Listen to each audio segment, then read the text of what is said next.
this here study is about showing you how to turn the light on. Okay?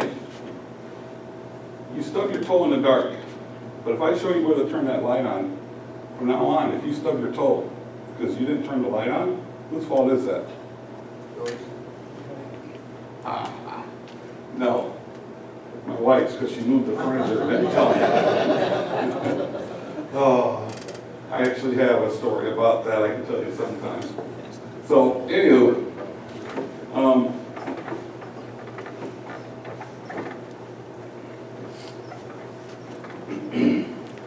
so we are to honor our parents, not to blame them. Exodus 20:12. You'll find the information on this. God made us. By the way, I'm going to, in the sake of time, I will go through some of this pretty fast because, like I said, we got a lot. But all those, we'll click on all those links there. You'll see. I'll do this one right here. You click on it. Come on, and click. There. Picky. What's your flavor of versions? When I do my Bible research, I use the Bible Gateway. There's some other good ones out there. But most of my links will pull up these versions. We look at, because I also use the Holman Christian Standard too. That's another good one I like. But those are all the different versions. There's your flavor. When you click on the link, you'll get it. That's what will come up when you click on those links. So let's go ahead. It says, honor your father and mother. Then you will live a long, full life in the land of the Lord your God has given you. Didn't say blame them. Show them honor. So, yes, our parents are our parents. I'm a parent. Believe me, when I went through this study series, I told you guys 2 weeks ago about the suicide note. My kids thought they got from me, because I realized the mistakes I made as a parent, and I apologize to my kids for. But the kids are now raised, except for Sean, and they are accountable for themselves. But they are still to show honor. So we must still show our parents honor, no matter how old we get, or gray hair. So, so God made us. It is our choice to turn us into something else. Psalms 139, 13, 16 there. A lot of these verses are taken right out of the study book, too, by the way. There's full verses in there. Types of change. This is in the book. Natural, inbred sinful nature. The sins of a father. LSD will affect a body. And then when you have children, your children can be affected by that. So there's the sins of the father. This is on the children. Choices, sins we normally commit, forgive, and be truthful. 2 things there. I have a third one I must have forgot. Nature, learning from examples of others. And the verses, what this is here is, this is natural, and these are the verses here that go behind breaking those sins away. And choices, again, the verses behind. Sins we normally commit. If you don't forgive others, God can't forgive you, plain and simple. Okay? That's one of them. Truthful. You have to be truthful, plain and simple. Okay? And nurture, learning examples of others. Again, the same set of verses there covers natural and nurturing.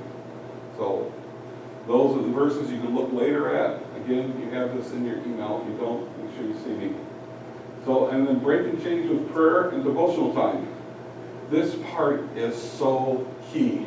It's one of the biggest things that made a difference in my life is the time spent reading something good quality there.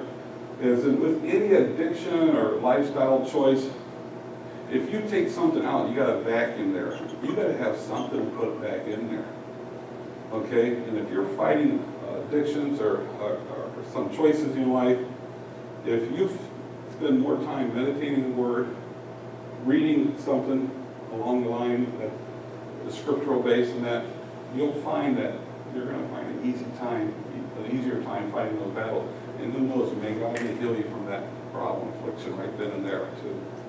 So, and then last but not least, be consistent. Okay. All right. Wow. We are only 17 minutes behind schedule. All right, so part 2, committing to the resolution. This is a very crucial point, in the next 8 weeks to commit to this. It's going to be rough. It's going to take years to become schooled in the resolution, to know the different parts, and to face the ones that are harder to face. Because myself, I know, I love my wife. She's precious. She's wonderful. I couldn't think of my life without her.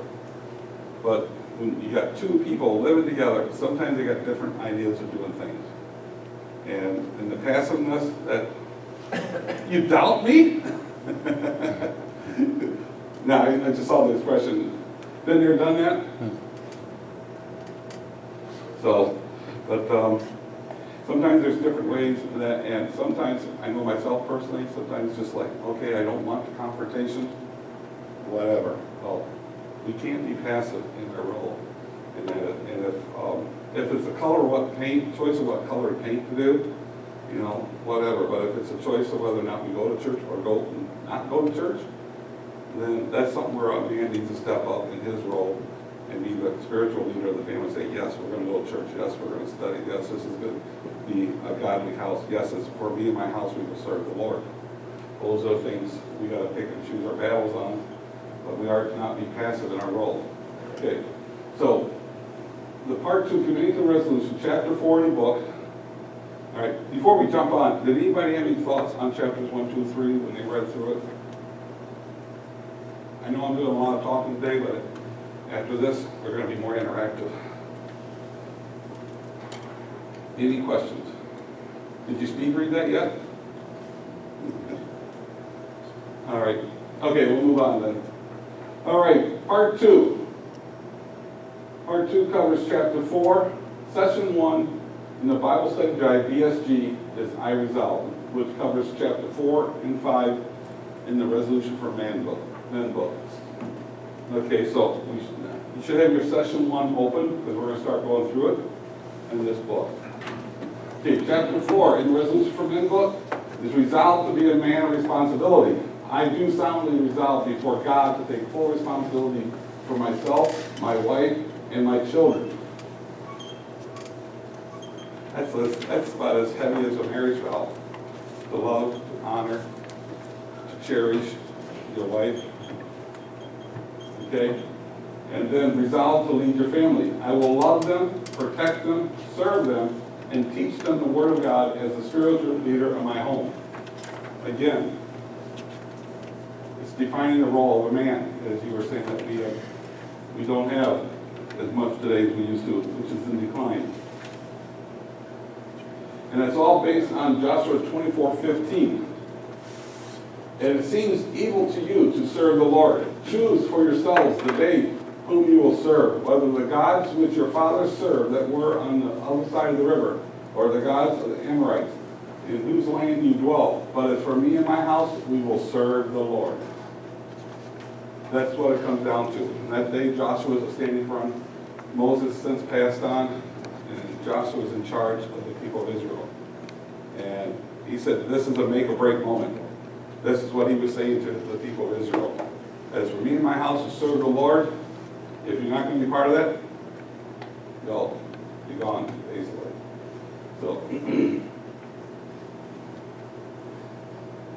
So taking responsibility. Let's cover on that part. I do solemnly resolve before God to take full responsibility for myself, my wife, and my children. Okay? Love. 1 Corinthians 13, 4 through 7. 1 Corinthians is known as the what chapter? The love chapter. Right. And it actually comes to a whole new meaning if you went through the lesson already. So, love is patient and kind. Love is not jealous or boastful or proud or rude. It does not demand its own way. It is not irritable and keeps no record of being wrong. It does not rejoice about injustice, but rejoices whenever the truth wins out. Love never gives up. Love never loses faith. It is always hopeful and endures through every circumstance. That's a tough role to follow, that type of love. tough role to follow. I mean, a lot of us can be with, you know, it's easy to love someone when things are good, when they're being sweet to you, or when they're, you know, doing everything right in their life, and you guys are, you know, interacting. But if someone says something to you don't like, or your wife, or your children, co-workers and that, something negative, things going on there, then it's harder to live this definition of love. So, in your workbook, your first set of questions there, see, we are on page 13.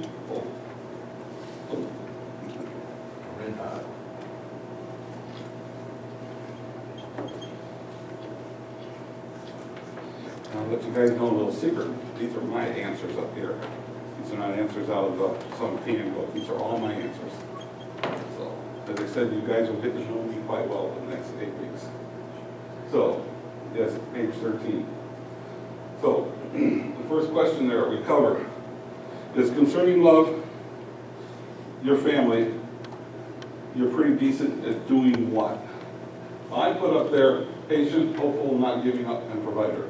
Those are the things I thought I was pretty good at. Anybody got anything to add what they think they're pretty good at when it comes to being a loving provider? Not bragging. Not bragging? Okay. Not boastful, as 1 Corinthians 13 calls it. Anything else? Anybody else? I understand that some people are bashful about speaking up. Come on, Mike. What do you have there? I have not keeping records of being wrong. Now, my wife says I'm just forgetful. That's why I don't do That's that. exactly, I got that in parentheses, I got that. You see, I don't keep records of doing wrong, or I'm just forgetful. Either way, it's a good thing. So, thank you. So, some of the things to improve. I had pride, demanding. I'm a bit of a perfectionist, just a wee bit. You know, I want to do things right. I feel if you don't do it right, then why bother? You know, this is the way I am. Right, Sean? What? Wake up, son. So, and jealousy, you know, jealousy in the marriage. Sometimes if my wife's not giving me the attention and affection I want, I get jealous of whatever she's got her nose in and stuff, you know, the video game, the little phone game or something. But those are things that I personally still struggle with. I mean, I'm way better than I was years ago, but you know, I'm not perfect yet. I'm not in heaven yet, so I still have to work. So, anybody else want to add to theirs?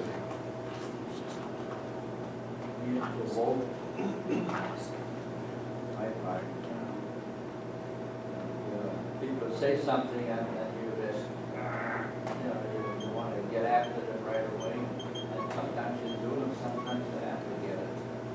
Okay. You know, is that part of the German in you, sir? That's part of it, big part. But still, you have to be accountable for yourselves. Yeah. So that's something. But yeah, some people are easily taunted and pulled into a fight and argument and stuff. So, but yeah, anybody else? You guys are a quiet crowd today. We might make it through this in a good time. So, all right, now I need somebody to read for me, please. 1 Corinthians 13:11.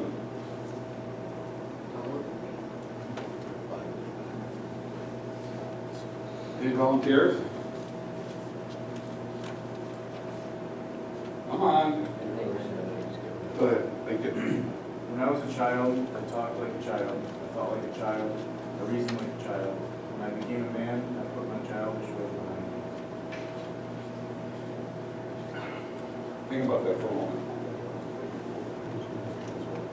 That's one definite thing you can say between childhood and manhood. When you were a boy versus man. You know, there's the joke, I use it, the difference between men and boys is the price of their toys. Yeah, that's not entirely true. I still like to go play paintball and stuff like that. And so but it's how we speak and think and reason. That is the big key thing. Yeah, we all can have fun as guys. I mean, I'll go out paintballing, go out riding bikes, or go do some crazy things, or fishing, or whatever it may be. But it's how I reason, how I think, and how I look at my responsibility in my life. That is one of the things between a child and a man. So, when did you become a man? We talked about that earlier, and the definition of manhood we went through, and we won't play the video for time's sake. So childish things, that stopped. So let's look at that. Childish thoughts. We're on the next page now, on page 14.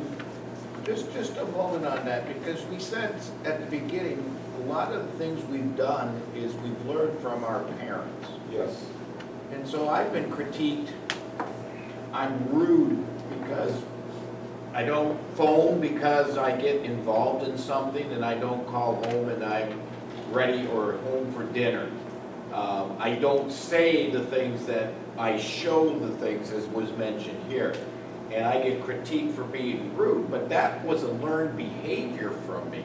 Mm-hmm. And I still think it's okay, because if I get engaged in something and I lose sense of time, I'm still providing for my family, but I'm also responsible to provide for leadership in my business or my life too. And you just can't break away. And how do you combat that? Well, it's praying to God for help in that, because people call me a workaholic too, and it's a balance you got to seek for. But as far as the rudeness, that's back to the floppy ear, straight ear bunny thing. I mean, what you feel, like you said, I don't see it being rude because of the environment and the way you're brought up. And one wise thing that my wife told me about is perception is reality until proven wrong. How we perceive each other is how we look through our eyes, our glasses. So the people might think that you're rude, you know, like, could be like, say, my family. We're huggy, kissy. Like I said, I kissed my sister goodbye just the other day when I saw her.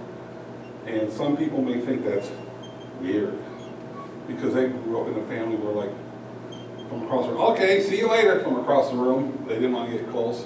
So that person may think we're kind of weird, and then my sister and I may look at that family and think they're kind of weird. So that's a perception thing, and whether it's wrong or right, I don't know the exact situation.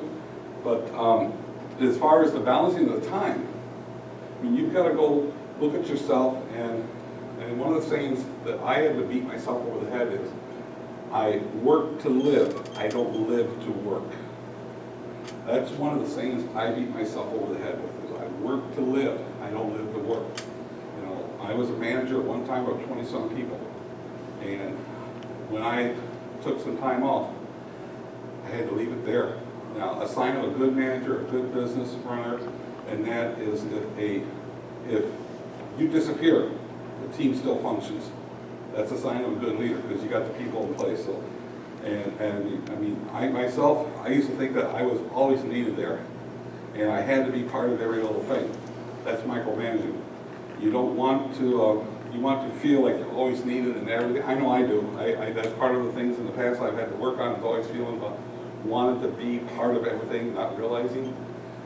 But in your situation, you've got to look at Scripture, and you just got to look at the balance of time.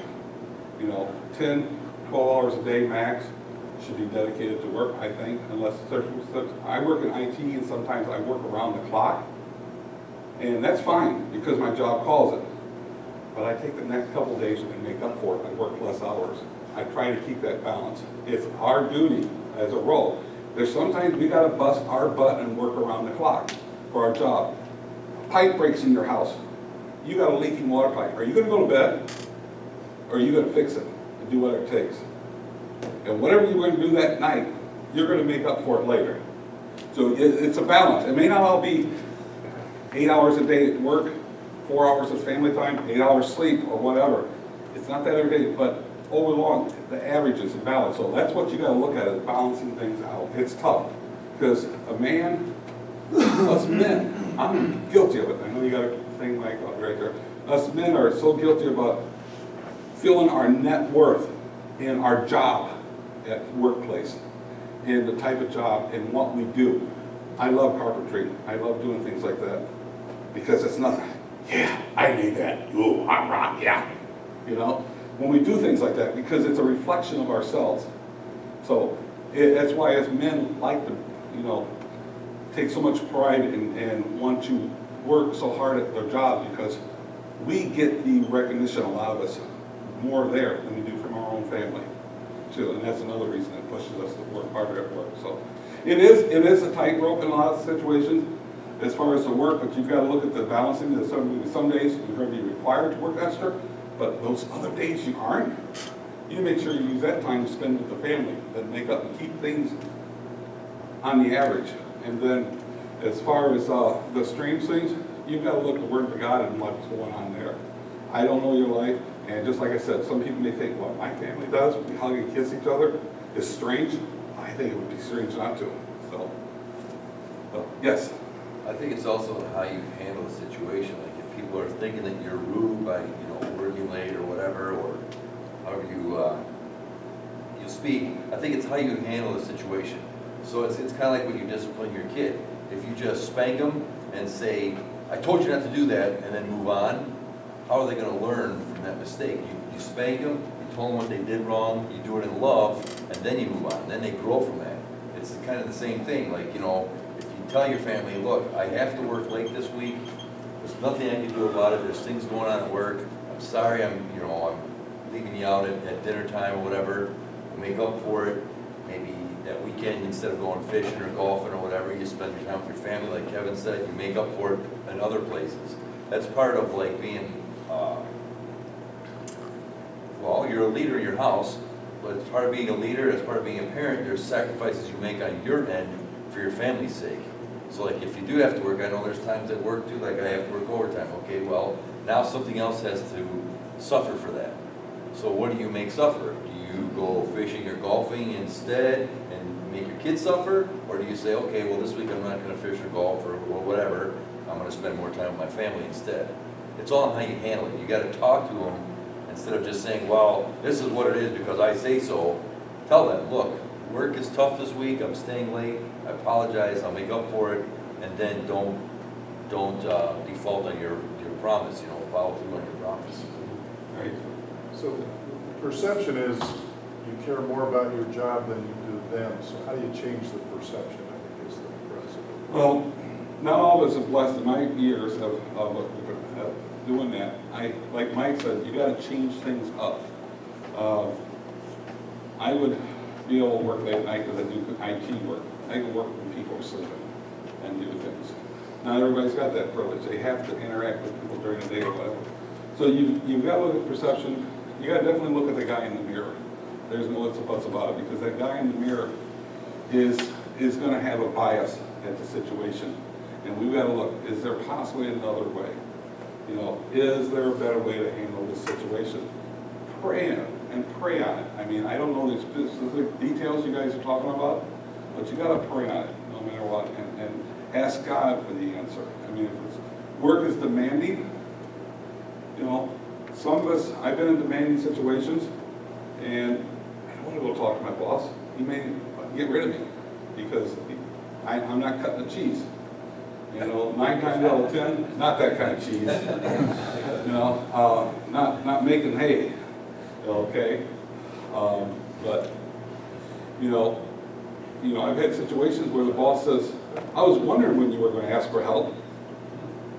You know, because I was too proud to seek help. That's been one of my biggest downfalls, is my pride of never saying no to somebody to ask for help, always saying yes, and refusing to ask for help because I'm a man, I can do it. I can do it all. You know, so you've got to, it's life experiences, and to me it's leaning on God and looking for solutions in that place and looking for an answer. But you've got to know that there's days that the work, a leaky pipe example I just gave you, if there's something that's busted, a pipe is broken, water's all over the place, you have to deal with that pipe. No ifs or buts about it. But if the door is squeaking, that's a problem you can worry about tomorrow because your family priorities. So it's learning priorities. Any more? Okay, a couple different viewpoints here. Part of a Western civilization is we're a bunch of sissies when it comes to both the female and the male, okay? Because even if you went back 50 years ago, my grandfather was a farmer, the job's got to be done. Yes. And his wife's not coming out in the field saying, hey, you know, blah, blah, blah, blah, blah, okay? And the reality is of it, I think a lot of times wives today have this rosy picture of what a marriage is because what they've seen up on the screen or on TV, okay? So it's constant romance. So part of it is their need in our lives, and I know your wife quite well, and you know my wife quite well, they would like probably more romance. So how can we fix the situation because we're men? One way would be to, you know, occasionally buy them flowers, just not for their birthday. You know, flowers are going to cost you 10, 14 bucks, okay, boom, or take them a coffee unexpectedly, and what your wife's going to say, what are you doing this for? But after you do it the first couple times, maybe, you know. That's awesome. Something you triggered in mind is we need to set ourselves up, as I tell my son, we need to set ourselves up to succeed, not to fail. How many of us have got to take something back to the store, we set it somewhere in the corner, and we forget to take it with us? If you set that bag by the door, you'll see it when you leave. Something I do, you talk about the flowers. I have a monthly reminder set up on my phone, month anniversary. I tell my wife every month, happy month anniversary on our marriage day. And she's just like, I didn't know that. And so it's one of those things, bring flowers. Okay, go ahead. Yeah, and my wife, I have to say, is real good about it. I usually, through the years, I've learned, okay, if I'm running late, hey, I'm going to be a half an hour late. But I also know in the beginning, a lot of times it would be sense on the other end of it, go, really? Are you talking to Jim over? Are you over at his house again? Blah, blah, blah, blah, blah. And part of it is our nature not want to be controlled by our wives, okay? So if we work a little bit more on the first end, okay, maybe they'll be a little more forgiving on the other end. From that standpoint. But I'm a rebel too, you know? But I gotta say, my wife, if I'm running late at the store, last night I told her, I said, you know, I'm not gonna be down here till 6:30. Okay. That was it. She just said, okay. Communication. That was it. Communication. It wasn't really, you're not gonna be home, you know, half an hour later. I don't, just hasn't been an issue. I don't have to listen. And that's a key point, communication there, he had there. Communication is a key point. Thank you very much. But their expectations are way different. I mean, people used to work a whole lot more hours than And in all reality, you read this, there's books in the Bible, Ruth and others, the women were in the fields with the men. I mean, and the Resolution for Men book will touch on this about the men and men in the first 3 chapters. That's why you've got to read it. And it does a far better job. I am such a novice up here. I am such a novice about that in the workplace of many families worked on farms and worked on homes and together. And it was they were always together. So they had good quality time. They weren't isolated from each other. And so the problems we have today weren't part of back then because it wasn't really a problem because they all worked together and they all played together. So, I mean, my dad grew up on a farm. What happened to this? Silence. Space bar. Silence fault. Yeah, Okay. I was slacking. So, take responsibility, facing past wrongdoings, placing God first in your life, and WIP, work in progress. We are falling behind. 8:41. Okay.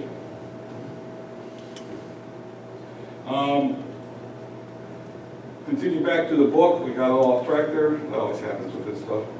Okay. What mature, childish things are you still doing with them? This is going to be a touchy matter. What's that? Oh, you listen to your wife?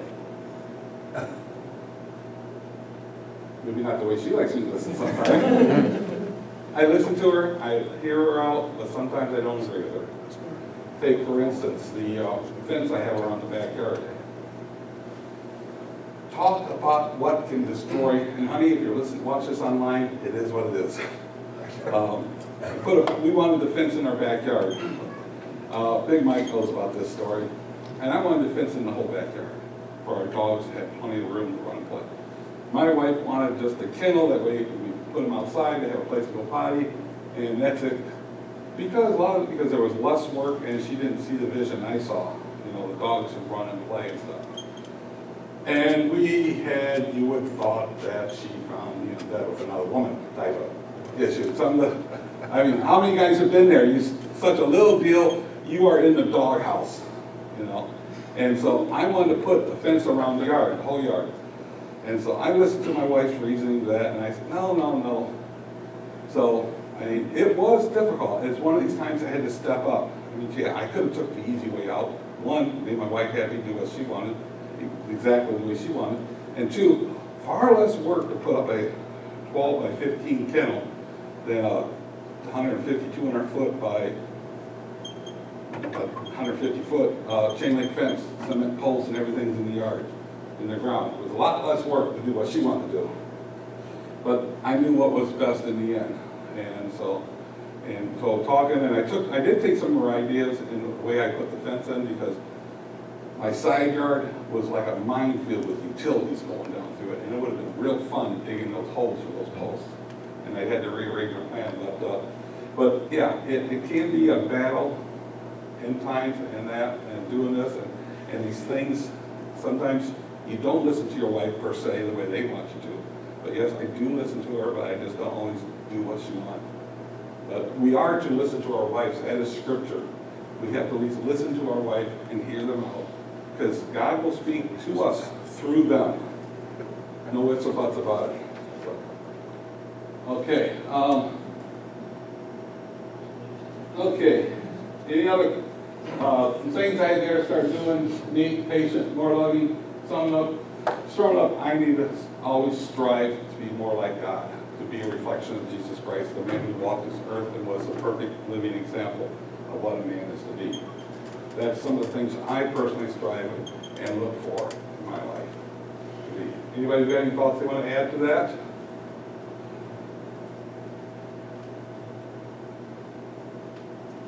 Now, I do apologize for going through so quickly. It is the first week.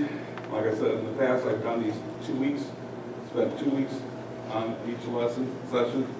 But, okay, now we are at the top of page 15. I will love them.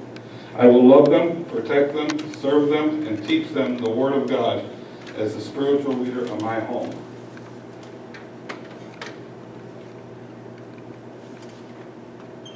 Now, Paul is one of the, prevalent guys in the New Testament that was out and about teaching men about what's expected of us as he walked with Christ.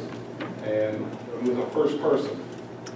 So Paul says in 1 Corinthians 16:34, be on guard, stand firm in the faith, be courageous, be strong, and do everything with love.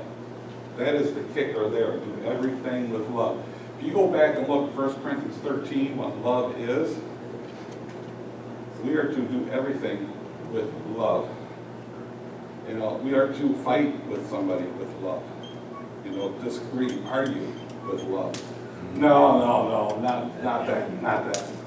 So, okay, so what are the 5 things?